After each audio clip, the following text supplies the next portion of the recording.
नमस्कार दोस्तों, 12 अक्टूबर साल 1972 साउथ अमेरिका के यूरुग्वाय देश से एक छोटा सा चार्टर्ड हवाई जहाज टेक ऑफ करता है। यह हवाई जहाज जा रहा है चिली देश की राजधानी सांटियागो में और इसमें बैठे हैं कुछ हट्टे कट्टे रग्बी टीम के प्लेयर्स। टोटल में 45 पैसेंजर्स हैं, तो इन प्लेयर्स के कुछ फैमिली और फ्रेंड्स भी साथ में आए हुए हैं। ये उड़ान कोई ज्यादा लंबी नहीं होनी थी। आमतौर पर यूरुग्वाय से सांटियागो जाने में सिर्फ 3 घंटे का ही समय लगता है, लेकिन रास्ते में बीच में आती हैं विशाल एंडीज की पहाड़ियां। साउथ अमेरिका में मौजूद एंडीज माउंटेन रेंज दुनिया की लॉन्गेस्ट माउंटेन रेंज है और हिमालय की पहाड़ियों के बाद सबसे ऊंची पहाड़ियां भी यही पाई जाती हैं। यही सुंदर पहाड़ियां हमारी कहानी में इन पैसेंजर्स के लिए एक भयानक मुसीबत बनकर खड़ी हो जाती हैं।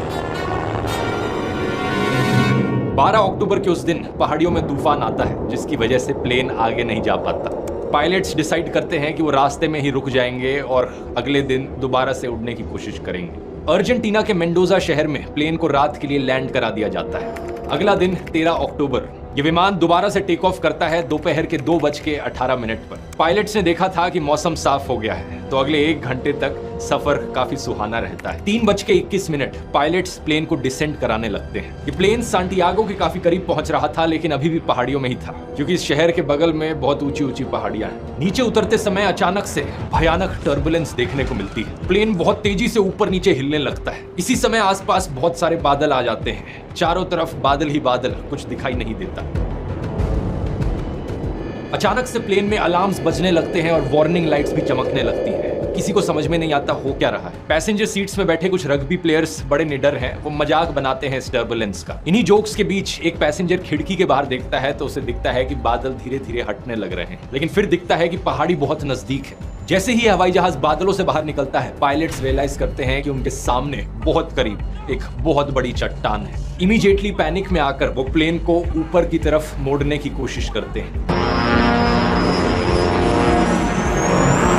एयरक्राफ्ट का ग्राउंड कोलिजन अलार्म बड़ी तेजी से बज रहा है। पायलट्स मैक्सिमम पावर लगा देते हैं ऑल्टीट्यूड गेन करने के लिए, उस पहाड़ी के ऊपर से बचकर निकलने के लिए, लेकिन अफसोस अब तक बहुत लेट हो चुका था।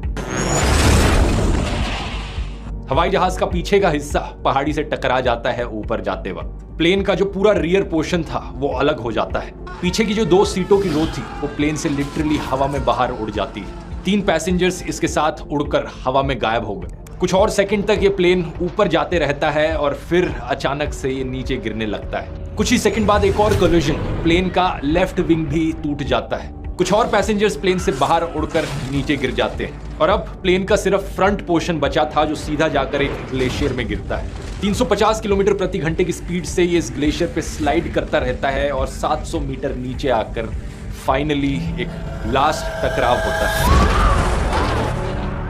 प्लेन में सब कुछ तहस नहस हो गया। जो पैसेंजर सीटें थी वो प्लेन के बेस से फटकर बाहर आ जाती हैं। प्लेन का कॉकपिट पूरी तरीके से क्रश हो जाता है और 2 पायलट्स इमीडिएटली मारे जाते हैं। यह हवाई जहाज अब एंडीज की किसी अनजान पहाड़ी पे 3570 मीटर की हाइट पर टूटा हुआ पड़ा है। हैरानी की बात यह है कि प्लेन में बैठे 45 लोगों में से 33 लोग अभी भी जिंदा हैं। ये इस क्रैश को सरवाइव कर गए हैं किसी तरीके से। बस प्रॉब्लम यह है कि इनमें से कई लोग जख्मी हैं और कोई नहीं जानता कि ये कहां पर अटके खड़े हैं। पता चलता है कि ये प्लेन अपने प्लान्ड रूट से 80 किलोमीटर भटक चुका था और -30 डिग्री सेल्सियस की ठंड में इतने हाई ऑल्टीट्यूड पर बिना प्रॉपर खाना और पानी के ये यहाँ किसी तरीके से सरवाइव कर रहे थे। इन बुरी परिस्थितियों में एक और भी प्रॉब्लम थी, स्नो ब्लाइंडनेस की। जब सूरज की अल्ट्रावायलेट रेस पहाड़ियों पर मौजूद बर्फ और स्नो में रिफ्लेक्ट करती हैं तो उससे आपकी आंखें भी डैमेज हो सकती हैं। इसे स्नो ब्लाइंडनेस कहा जाता है। इन सर्वाइवर्स के पास टोटल में सिर्फ 3 पेयर्स थे सनग्लासेस के। 21 अक्टूबर क्रैश के 8 दिन बाद सर्च एंड रेस्क्यू टीम्स अपने हाथ खड़े कर देती हैं। उन्हें लगता है कि 8 दिन में किसी सर्वाइवर का कुछ अता पता नहीं मिला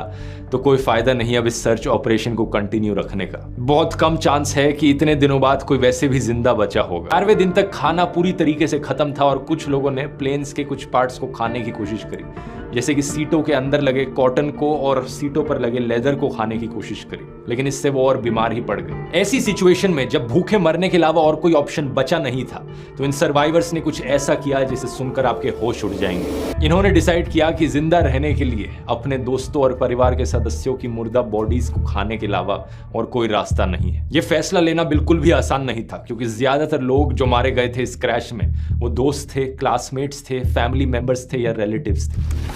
We have to eat, and the only proteins are the dead bodies of the people that were in this plane.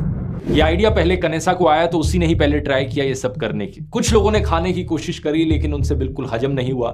उन्होंने उस वक्त मना कर दिया, लेकिन 2 दिन जब और गुजरे, जब और कोई ऑप्शन ही नहीं दिखा, तो फाइनली उन्होंने भी इंसानों के मीट को अपना खाना बनाया। और तभी नदी के दूसरे किनारे And Roberto said, "Look, Nando, a man on a horse." घोड़े पर बैठे 3 लोग दिखाई देते हैं। पराडो चिल्लाने की कोशिश करते हैं, लेकिन नदी का शोर इतना ज्यादा है कि उन तक आवाज पहुंच नहीं रही।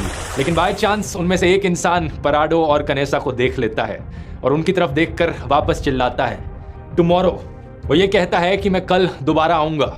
अगले दिन वो आदमी घोड़े पर बैठकर दोबारा आता है और इस बार अपने साथ कुछ पेपर और पेंसिल लेकर आता है। वो इस पेपर को पत्थर और पेंसिल के साथ अटैच करता है एक धागे के जरिए और नदी के दूसरे किनारे की ओर फेंकता है। पराडो को पहली बार मौका मिलता है अपना संदेश बाकी दुनिया तक पहुंचाने का।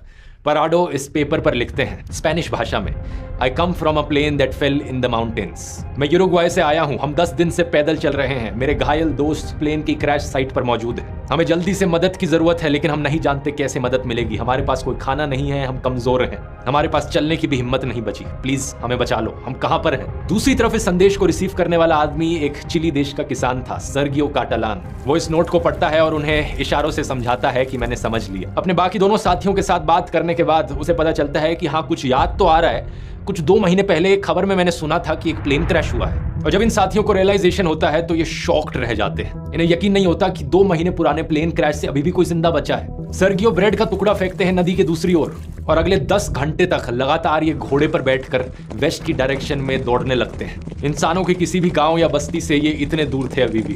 फाइनली जब ये सबसे करीब के शहर में पहुंचते हैं तो ये खबर वहां के आर्मी कमांड को बताई जाती है, जो सांटियागो में मौजूद आर्मी के हेडक्वार्टर्स को कांटेक्ट करते हैं। इसी बीच ये किसान पराडो और कनेसा को घोड़े की मदद से लोस माइटेनेस शहर में लेकर आते हैं, जहां पर इन्हें फाइनली कुछ रेस्ट मिलता है। पता चलता है कि अपनी उम्मीद के बल पर पिछले 10 दिनों में ये 61 किलोमीटर पैदल चल के हाइक किए थे। कनेसा अपना आधा बॉडी वेट लूज कर चुके थे, सिर्फ 44 केजीज इनका वेट बचा था। जैसे ही इनकी कहानी के किस्से बाकी लोगों को पता चलते हैं, ये इंटरनेशनल खबर बन जाती है। ¿Cómo pudieron sobrevivir ustedes? ¿De qué se alimentaban? Bueno, sobre el tema. Sí, Vamos a contestar. ये दिल दहला देने वाली कहानी सही मायनों में अनबिलीवेबल थी।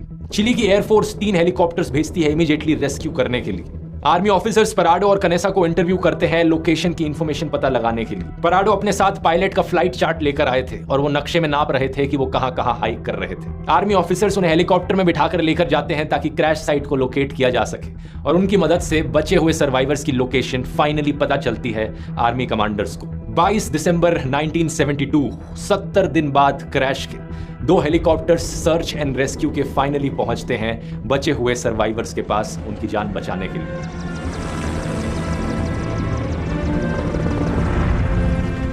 टोटल में 16 सर्वाइवर्स यहां रेस्क्यू किए जाते हैं। बहुत